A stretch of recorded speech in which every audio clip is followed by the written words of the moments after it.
Joseph Lufthansa Starlines for today's flight. Take care and bye-bye.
Good afternoon, ladies and gentlemen.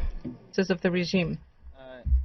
I now call upon the representative of the Aceh Sumatra National Liberation Front. Thank you, Mr. Chairman. My name is Asnawi Ali and I represent Aceh Sumatra National Liberation Front, or ASNL. Aceh is located at the northern tip of island Sumatra and has been in conflict with Indonesia since its creation after the Second World War. In the wake of the Boxing Day tsunami, the Free Aceh movement in Indonesia signed a peace deal that ended the 30-year military conflict. Last August, Aceh marked the 12th-year anniversary of the armed conflict's end, but the authorities have shown little interest in addressing past injustice and full reparations to tens of thousands of victims, especially for young people.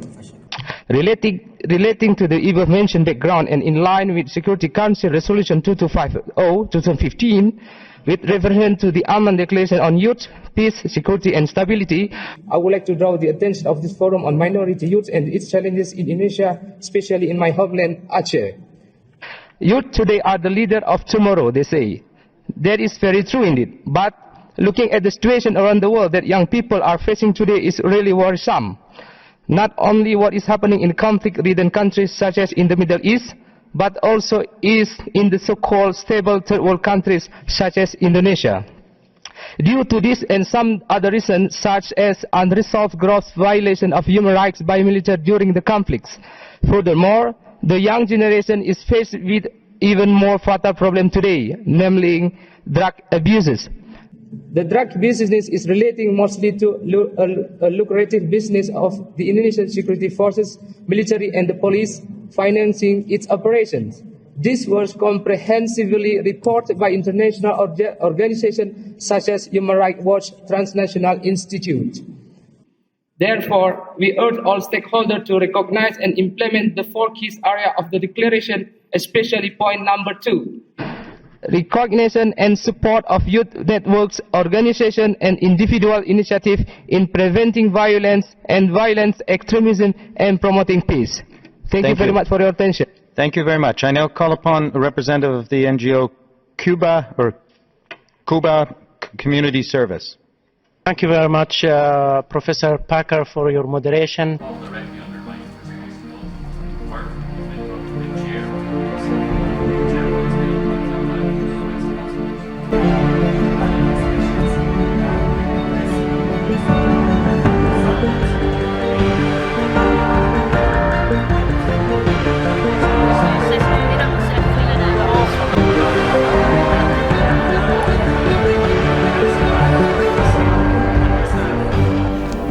Sudah lebih satu dekade Aceh dinyatakan damai, namun masih ada kekacauan di sana-sini.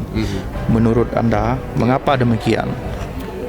Sebenarnya perdamaian di Aceh itu sudah kami prediksikan dari dulu bahwa perdamaian itu tidak menjawab rasa keadilan. Dan ini sudah terbukti, sudah 12 tahun. Kenapa terjadi demikian? Karena memang tidak ada sebuah bargaining lagi di mana antara dua pihak, apakah itu dari pihak GAM dan RI Indonesia, seakan permasalahan itu sudah bisa dilupakan.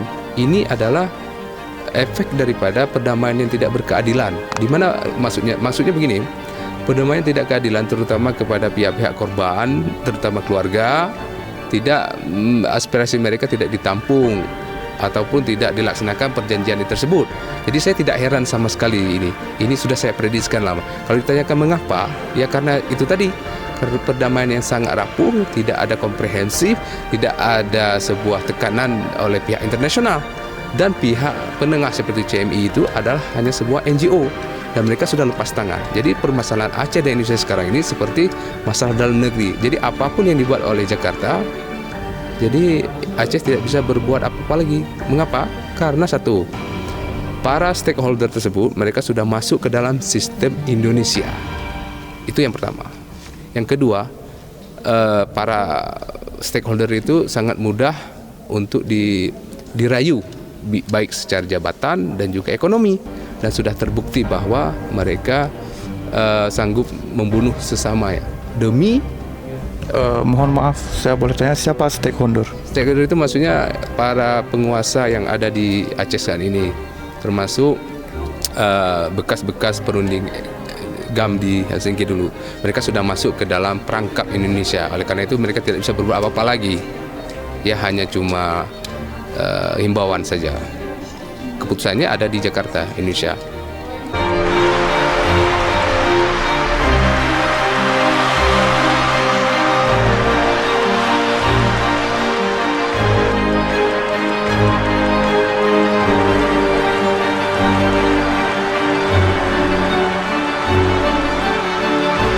Apa yang sebaiknya dilakukan oleh orang Aceh? Ya saat ini orang Aceh sebagaimana kita ketahui memang mereka pasrah, merasa putus asa, kecewa.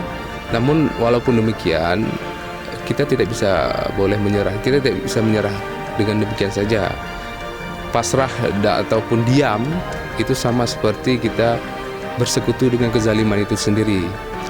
Oleh karena itu kita mencari sebuah solusi baru, yaitu menciptakan generasi baru seperti yang kami lakukan saat ini, terutama di luar negeri. Dengan kemudahan yang ada, kita gunakan kemudahan itu untuk demi perjuangan. Nah, itu yang di luar negeri. Kalau di dalam negeri, termasuk di Aceh, sampaikan kesadaran mereka bahwa mereka orang Aceh.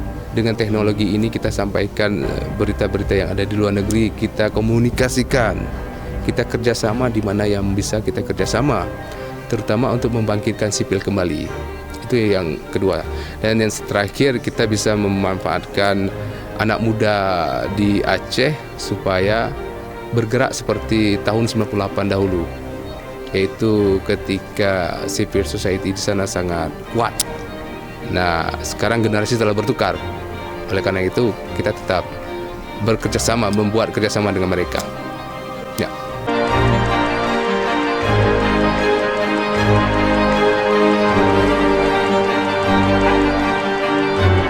Bukankah Indonesia itu negara penduduk Muslim terbesar dunia? Ya, betul. Mengapa masih konflik?